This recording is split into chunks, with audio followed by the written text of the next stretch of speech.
April 23rd session, and we're really looking forward to, sharing some exciting new science with you. But before we do that, I'm just going to start by giving some PanKbase updates, and, just go through some of the events that we have.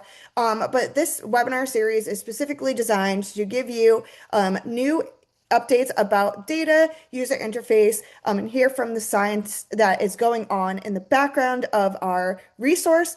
We'd love to have, feedback, and, as part of this as well, we'd be giving tutorials and Q&A. So please feel free to, submit anything that you're interested in hearing about to us. We're eager to do that as well if there's some topic of interest to this community. Um, Before we get started again, just if you haven't already, feel free to connect with us on social media.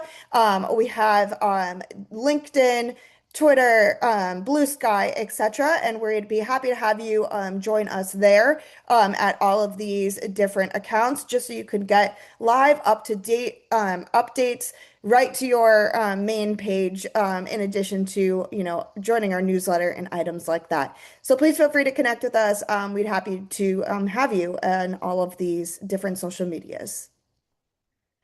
One event that we're really excited about this year is the ADA 2026 Scientific Sessions in New Orleans. And this will be June 5th and 8th through 8th. And we will be a part of the NIDDK Science Corner again this year. And feel free to stop by at booth 2312 to hear from PanKbase. We'll have demonstrations, one-on-one tutorials, information about the latest production release items, and even more. As part of this NIDDK Science Corner, you can also see some of these other organizations that will be involved, and these have booths at the event, so please feel free to stop by. The NIDDK Science Corner will also have a session at the night before the exhibit hall opens. So please feel free to stop by and see everyone there as well. We'll have some more updates on the Science Corner and ADA as a whole as we get closer to the event. And just a reminder, these are the upcoming dates that we have for our webinar series. Our next one will be July 9th, so please keep a lookout for that on your calendar. And so today's webinar, we are going to be showcasing PanKgraph. And so with that, I will hand it over to the PanKgraph team, who will be, sharing some updates and science from their team. So PanKgraph team, this is for you.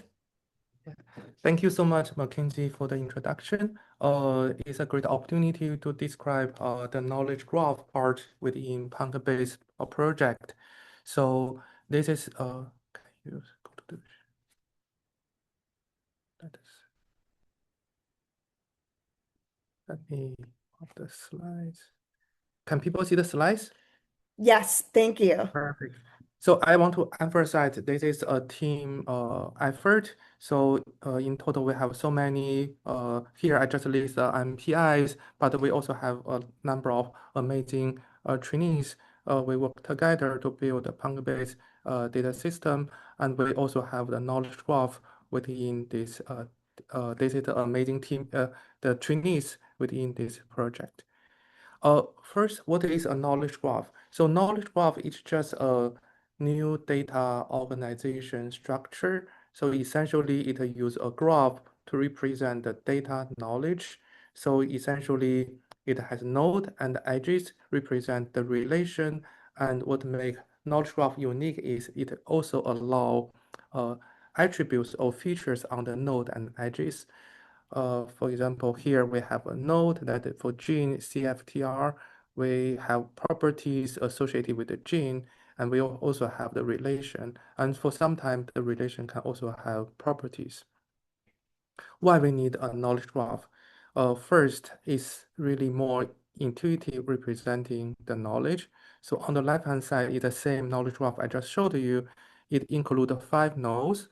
It represents kind of a few relations here. First, the variant RS2402203 is GWAS hit with T1D. So that is kind of using these explicit edges to represent this knowledge. And this variant in the same time is located in the gene CFTR. And this gene expressed in pancreas tissue and belong to the ontology. So in this way, so essentially we represent the same knowledge. If we, without using the knowledge graph, we'll use the tables represent this. So this is more intuitive, represent the same knowledge. Another reason is really to link different resources and provide provenance. The gene CFTR has been studied broadly, and just to think about the CFTR is at ensemble, it has an ensemble ID, and at some knowledge portal, and there's some knowledge about it, and gene ontology, they have a geo term, and there's also a PubMed article, they have ID and they also referred in different databases like string databases. So in order to link these resources and remove the ambiguity and provide the provenance is essentially to use the knowledge graph. So I will pause here and let Ringo to describe the technical side. Thank you. Thank you, Jie. So, uh, we built a PanKgraph that's a knowledge graph for pancreas and type 1 diabetes based on FAIR principle to make sure that it's rigor and it's findable, accessible, interpretable, and reusable. So first, all the identities here means it can be a gene, it can be a SNP, or it can be, for example, a donor or a study sample. It must have a unique identifier, and for regular terms like gene or SNPs, we can have public ontologies for them, and like in traditional database, we also have that. But the differences in PanKgraph is that we want to include as many those public ontologies available to PanKgraph so that other resources can be easily cross-linked within PanKgraph. And also, all the data inside PanKgraph are designed with a rigorous schema, which means that for example, for all the genes, we must have all the necessary properties so that it's not just a name, it's actual entities with rich information inside. And also, we have edge, which represents the relationship, and actually this structure quite resemble how those biomolecules interact inside cell. So with those edge, they have to be predefined. For example, predefined by schema. For example, here is a gene ontology that is annotated to the gene CFTR, and we can also include ontology terms. That's the scientific concept describing ontology term to represent certain important, for example, biology process. Here is the gene ontology for this slow transportation process. So in this way, we design a rigor knowledge graph that that is findable, accessible, interpretable, and reusable. And the current PanKgraph scope, including over 161,000 nodes or 1.6 million edges, and keep growing. So we include the core knowledge for type 1 diabetes and islet biology. We build to support question-driven exploration of pancreas and diabetes biologies with our PanKgraph, and I will talk about more in detail later. So we include high-value dataset integrated from PanKbase team and the community resources. For example, we have type 1 diabetes, fine-mapped QTL, GWAS, and colocalization data from PanKbase team, and also single-cell attacks, single nuclear ataxic and single-cell RNA-seq data across pancreatic tissue from PanKbase, and we are working to include more in the future. And we also include research paper about type 1 diabetes. Now we include all the abstracts of her publications, over 1,000, it's around like 1,008 papers from her. And also we are integrate more important PubMed full text papers into PanKgraph. And also we have necessary annotations from those established public sources, for example, gene ontology, GO, or CL for cell type ontology, and DBSNP, and so on. So we also work to link resources inside and outside PanKbase to make PanKgraph a knowledge graph that can connect all the necessary type 1 diabetes knowledge. For example, we link to PanKbase data library entities. For example, we link donors into PanKgraph, and also we link the PanKbase analytical library pipeline and code, so that by exploring Pank, in the process of exploring PanKgraph, you can know how those data are generated by simply click link to go back to the analytical library link. And we are also working on to incorporate more external resources such as HubMap, and we are still a relatively new project, and well, we are planning to bring a lot of updates this ADA. So traditional data portals, they are kind of like grab a hammer to find a nail, which means that they are too centric. So they assume that the users understand the tool and represent the tool to the users, so that the user can use those tools to find some hypothesis or generate some good ideas.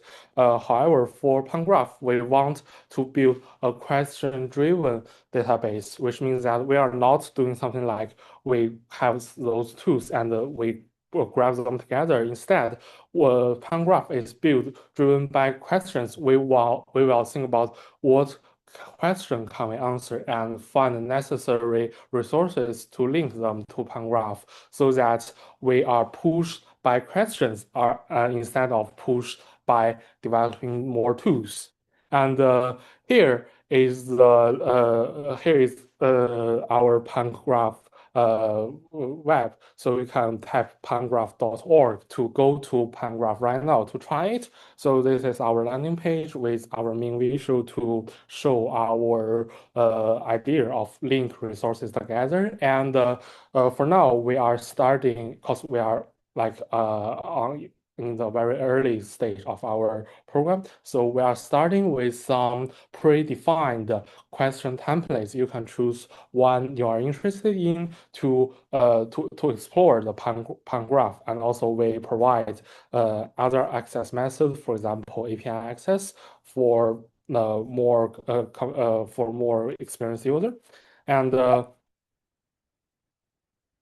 so if you select one question, for example, this question for QTL, you will go to this match page where you can configure your question, and it will have a nice visualization to tell you what's happening behind. So here we are looking for this snip to QTL of CFTR relationship. We'll try to curate that relationship in PanKgraph.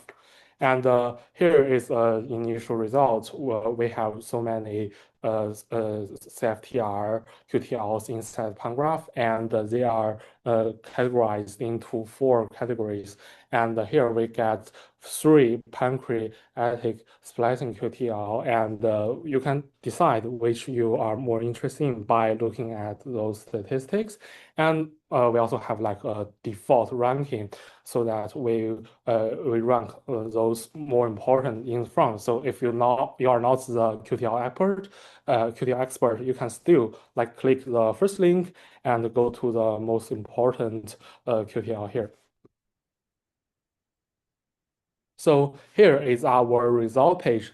The result page is mainly have 3 parts.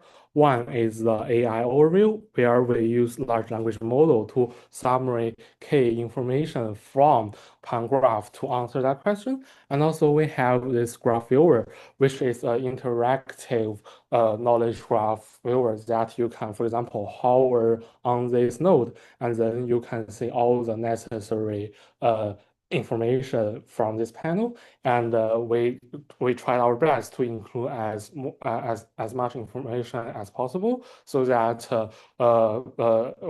we will always link, for example, those link to our original resources, and we will clearly state the data source and data version, so that everyone know where those data come from. And also we have this supporting material section. So for example, we have reference which are the supporting reference to generate this answer that our PanKgraph system searched in the HERN and related PubMed literatures to find the best literature for you to support this answer. And so we have other supporting material. For example, we have those empirical evidence. Also, we have links to PanKbase or other external resources. And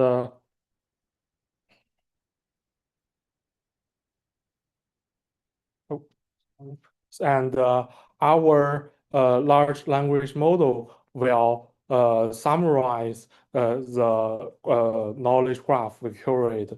Here we not only have the necessary QTL user asked for to take advantage of knowledge graph's ability to link resources together.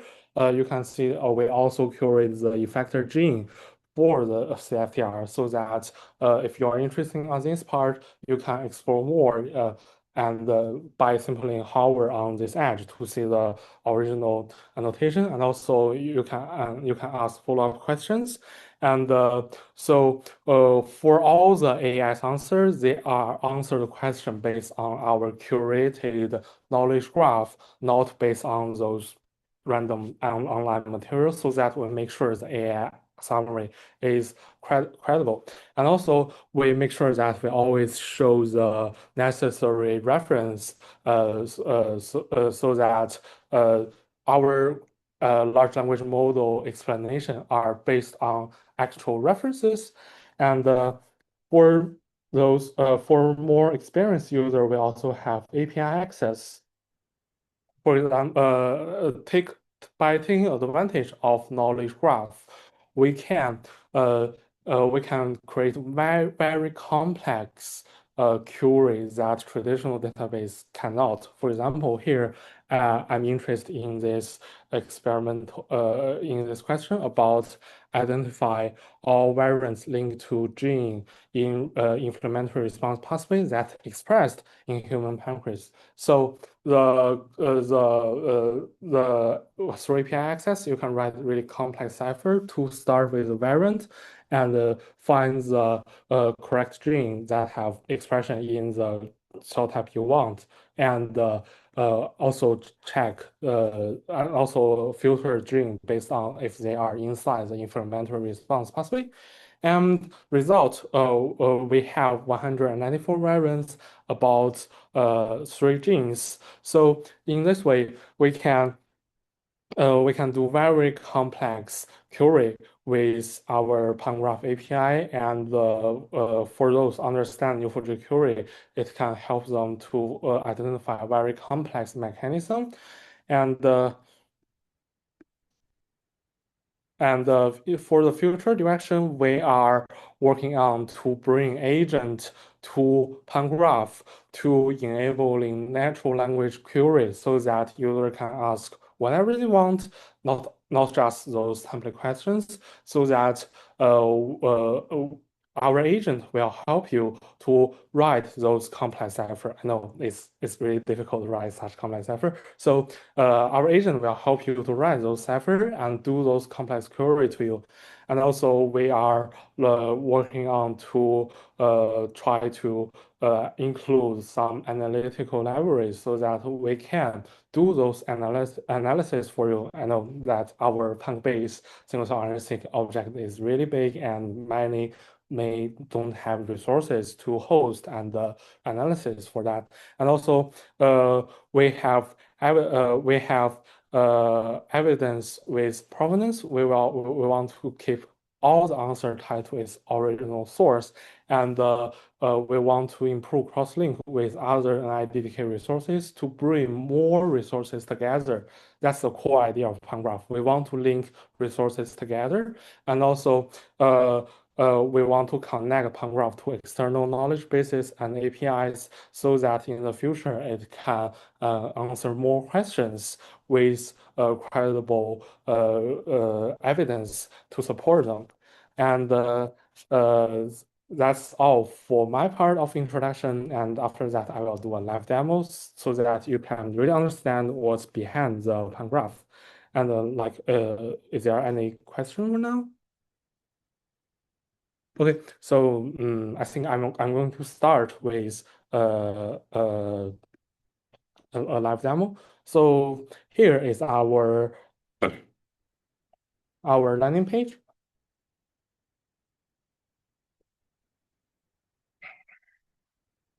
So from here, you can go to our necessary documentations. For example, you can go to tutorials where we have step-by-step guidance to tell you how to query PanKgraph.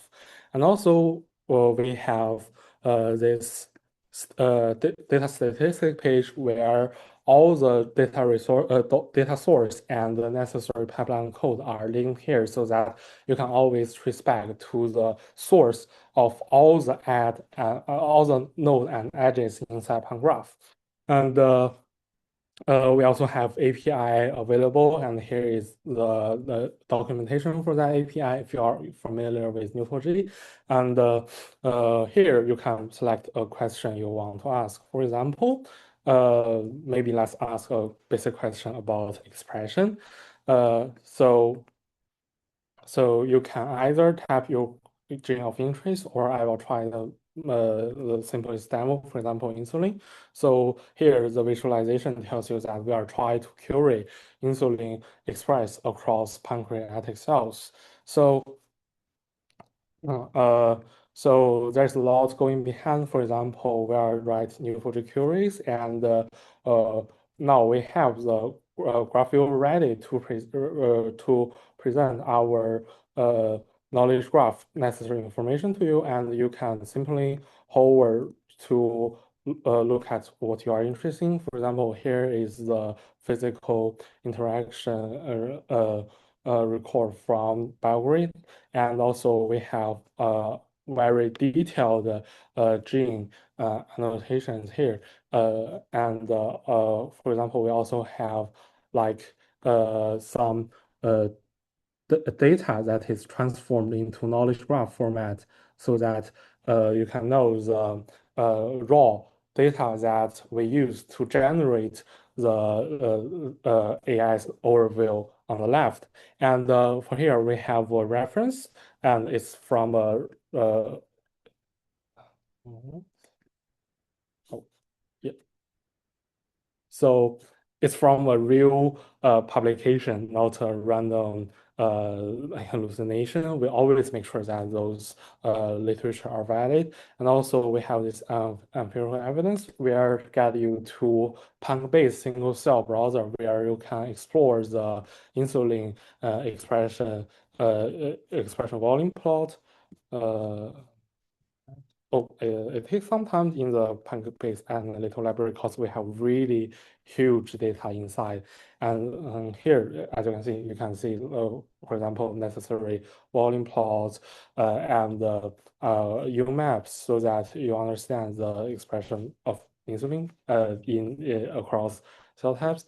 And in this way, we are link resources together so that you can easily jump to PanKbase to look for the gene of interest.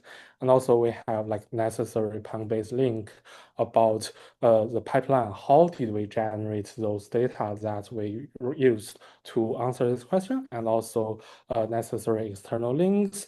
And we can try another one. For example, for more complex question, for example, for QTL, we can search for PTPN22, and our system will find the correct string for you. And like gene ID is really important because gene sample might be inaccurate, or there's a lot of similar or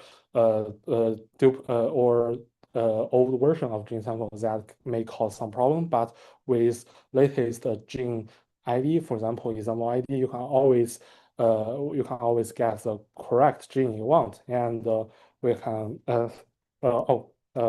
it means that this gene only have one significant QTL, so that's why we are directly to the result page. And here we have this really nice visualization about the one variance necessary information, for example, reference allele and the alternative allele, and also frequency across different groups. And here we have really detailed interpretation of this QTL data. You know, not everyone is expert for QTL, for GWAS, or for colocalizations. And actually, this study use credible set to make sure that all the QTL signal we present here in PanKgraph are causal and really important for type 1 diabetes. And here we use customized prompt to make sure that large language model can give accurate and easy to read explanation so that you can understand the knowledge behind those data. And here we got more references, and we have this link to the volcano plot so that you can see that this is the lead QTL, which have the most significant PIP inside this credible set. And we have detailed explanation on the right so that you can understand what's being plotted in this Manhattan plot, and also necessary link. We always make sure we have those pipeline and code to make sure you know how those data are generated to make our PanKgraph result credible. And that's all. I think that's all for today's live demo. And do you guys have any questions?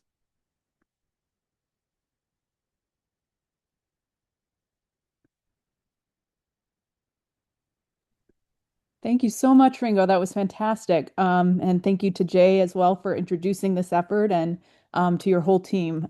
We think this is, going to be a really valuable resource for our community. So as we wait for some more questions to come in, it looks like one came in from our colleague Doug Keel. So the speakers point out some of the differences between traditional knowledge portals that are part of the Knowledge Portal network and how this interface might work better for some users. Are there plans to lift this new format using knowledge graphs to all of the knowledge portals? So I can take this one since this is maybe a little more applicable to some non-PanKbase efforts that we have ongoing. So Doug, that's a great question. I think as Ringo said, there are different types of users, right? And we're at this sort of critical juxtaposition right now where it'll be interesting to see which users gravitate more toward, traditional knowledge portals and which users gravitate more to these knowledge graphs. And I think in some ways, maybe we'll see that, in some cases, both interfaces are applicable to a subset of users, but in some cases, some users might want to use one versus the other, and so they're not necessarily mutually exclusive.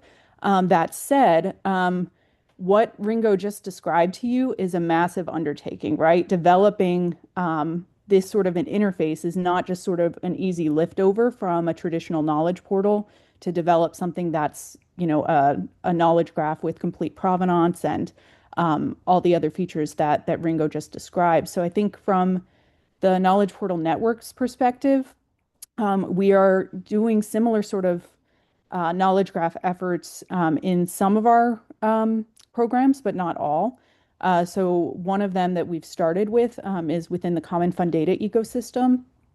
So for those who have attended recent webinars on that, we've developed a knowledge graph linking results from Pigeon, so priors inferred from gene annotations that link genes to gene sets and mechanisms in the context of a human trait.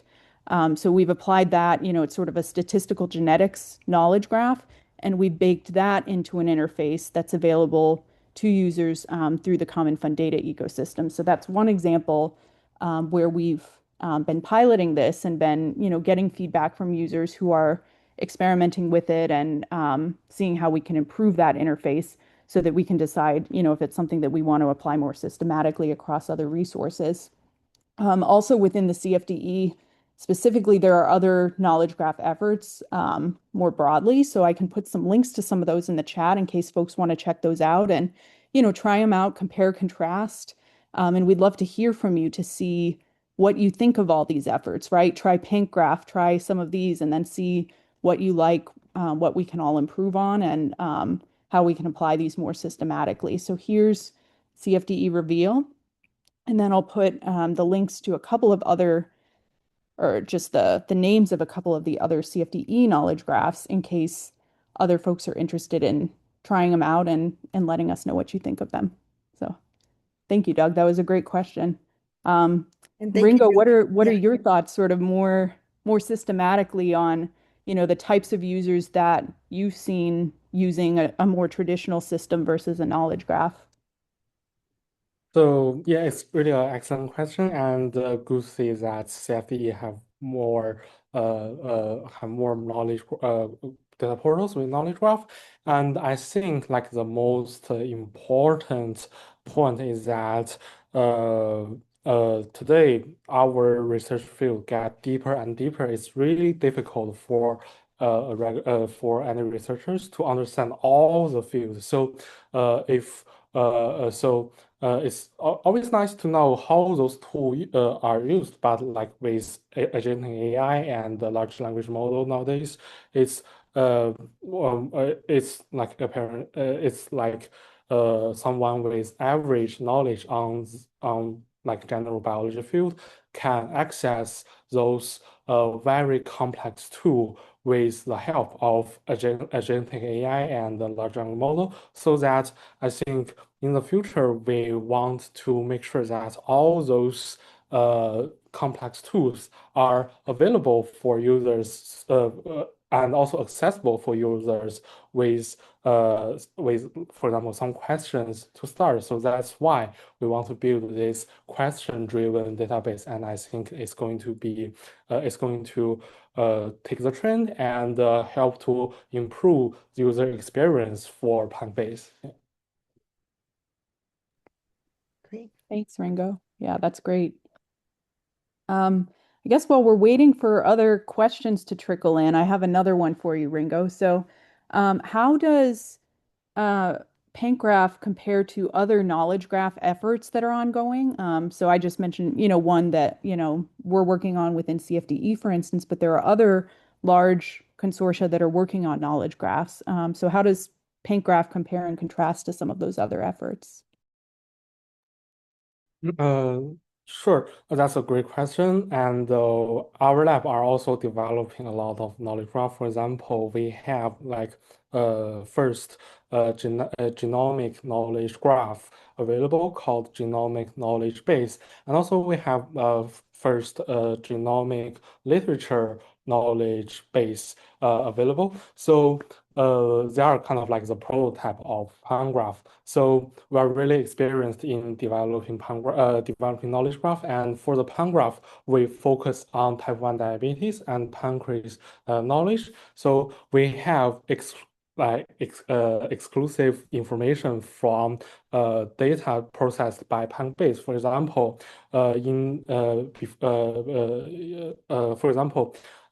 those donor data are across multiple programs. For example, HPAP, IDP, and also they are from different isolation centers. So it's really complex to deal with them. And PanKbase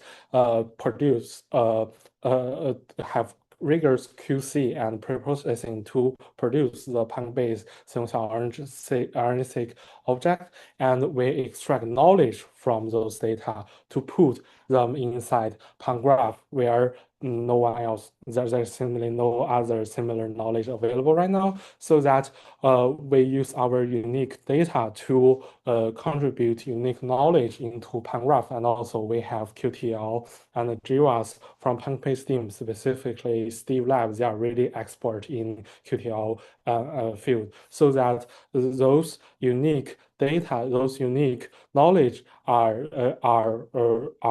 the essential part of PanKgraph that make it different from all the other knowledge portal. And also, like generally speaking, when compared with other knowledge graph portal, I think we are much more easy to use. I know there's a lot of knowledge graph portal, for example, I think it's called Remanded or something. I don't remember the exact name, sorry. So, but like they require you to use graph to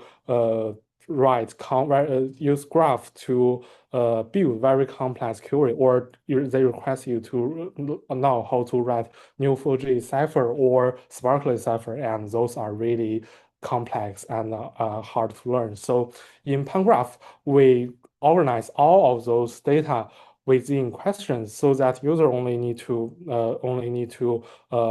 fill in the question, or simply in the future when we have the natural language question, they simply just need to ask a question. Then we are going to write cipher for you and find all the necessary information for you to answer the question, so that you don't need to you can enjoy the benefit of knowledge graph, the benefit of link resources together, but do not need to learn how to write Neo4j cipher, how to write Sparkly ciphers, so that we want to make sure that the organized knowledge graph are also accessible for all the users.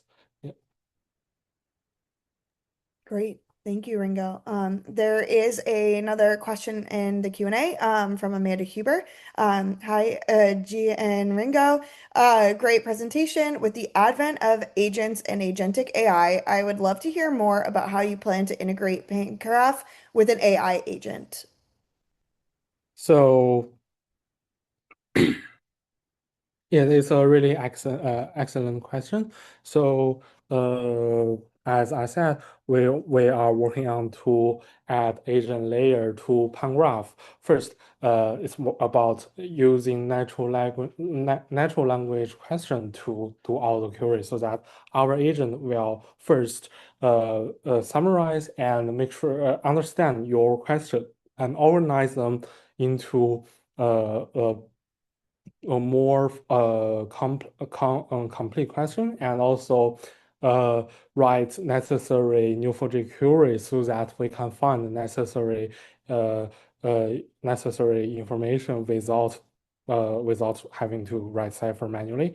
And also we are working on I know PanKbase is also working on the analytical library. We want to produce a reusable and flexible analysis pipeline, so that people can use that to process our data. And we are also planning to use agent ability to write code to write analysis pipeline and perform analysis for you with simply a natural language question, without need to pull the our object down, deploy it, and run the complete analysis. So in this way, you can get a very quick hypothesis generation and testing on PanKbase, on PanKgraph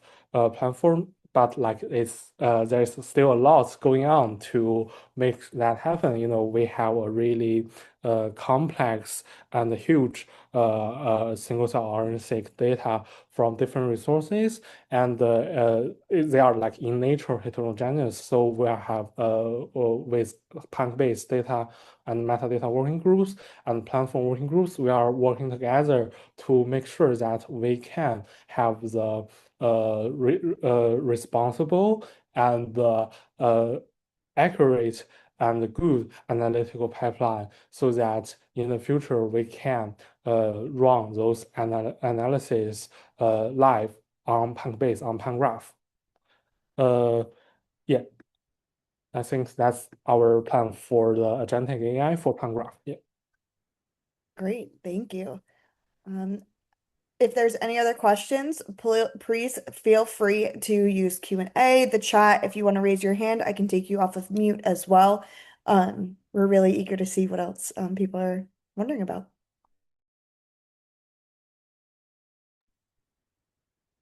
So Ringo, I know some of our users have come to some of these other PanKbase webinars and learned about other features that are being developed within PanKbase. Does PanKgraph currently connect to other components of PanKbase, or are there plans for developing those types of connections in the future? Yeah, that's an excellent question, Julie. So, for example,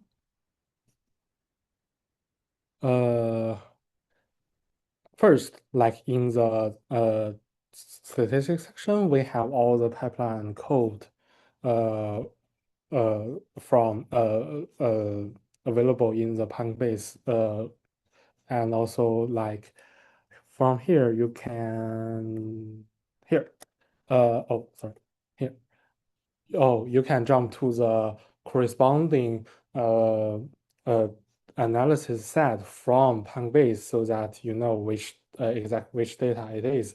And also we have this complete documentation that's also from PanKbase team. And also, for example, in the link down here, oh, not this one, this one.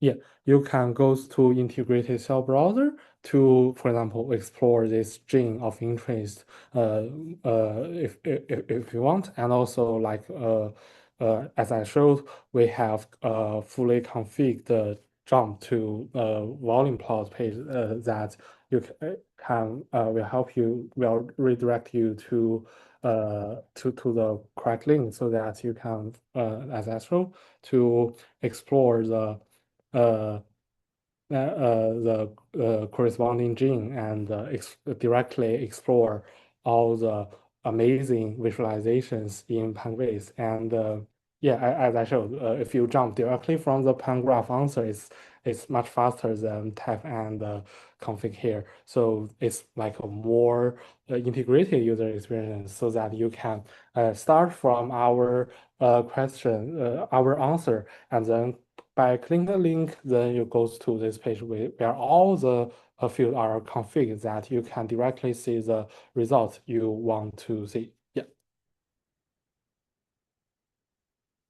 Great. One question that I have for you, Ringo, I know you've showed us a lot about the knowledge and data that is in this knowledge graph, but how can you be certain if I'm a researcher and I want to see, the provenance and make sure that knowledge is correct? How would I be able to do that and, use that? Yeah, that's also very that's an excellent question. So it's really important, especially in these days. Like if you have just a general question, you can ask ChatGPT or Gemini and get a response in like 5 seconds. But the problem is that they don't have a proper provenance for all their information. For example, you don't know what exactly which data they use to generate this answer, or which or the literature they use to train the model to answer question in that way. But here in PanKgraph, we show like the agent see all the necessary information as you do in this graph viewer. So the input of our large language model is this knowledge graph, so that you can know, for example, here is the effector gene. That's also like CFD resources, and you can see all the necessary evidence. And like if you want to get deeper inside, first you can go to this link to the original data portal, other data portal that host this effector gene list. And also, you can directly go to the evidence that used to generate this effector gene so that you can know, oh, it is from this study, and that's how they generate those effector genes. So you understand that, or like you can evaluate the quality of those resources. It's like 100% possible that the quality is not as good as what you expected, but in this way, we make sure that all those evidence, all those provenance are really easy to access, and and as an expert, you can decide if I'm going to believe in these annotations. And it's also very hard to do that in traditional database, because otherwise you are going to stack the whole page with a link to resources. But with the knowledge graph, it's really simple to get to the correct evidence and provenance and check that by yourself. Yeah. Thank you, Ringo.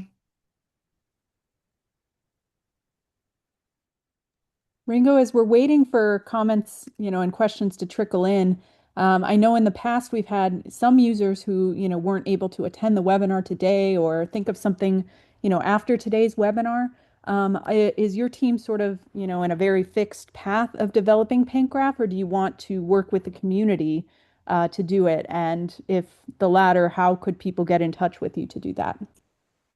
Of course, we want to collaborate with the community, and that's why we say that it's really important that if you can go to ADA or HERN, please go to PanKbase booth. Because, for example, like in last ADA, we heard people are very interested in the colocalization, of our QPL and GWAS study. So we add that to our question list, as you can see in the landing page. And also, like, we really like to hear from the community, and we are working on some new features that community request. For example, analytical library is what community has been asked for a lot. So it's really important if you can come to ADA or HERN, or like just ask a raise question here, so that we can hear your idea and make PanBase and PanGraph better knowledge portal based on community's feedback.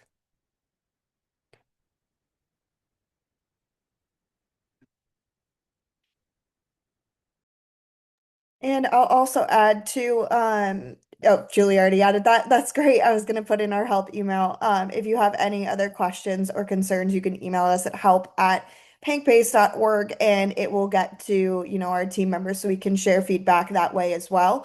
The more you share, the more we can make this resource more effective for you, the user. So we're really looking forward to that feedback.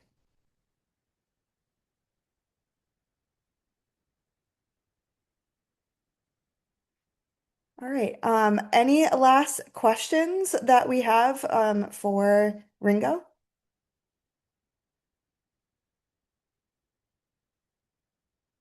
Well, thank you so much, Ringo. We really appreciate it. And, really looking forward to seeing, how people use PanKgraph. And like we were saying, join us at ADA. We're really excited that we will be there at this event. Just a reminder that our next PanKgraph webinar will be in July, and we really look forward to it. So thank you so much for taking the time today. And if you have colleagues that weren't able to join the session, we will be sharing out this recording. So thank you all and have a great rest of your Thursday. Bye, everyone.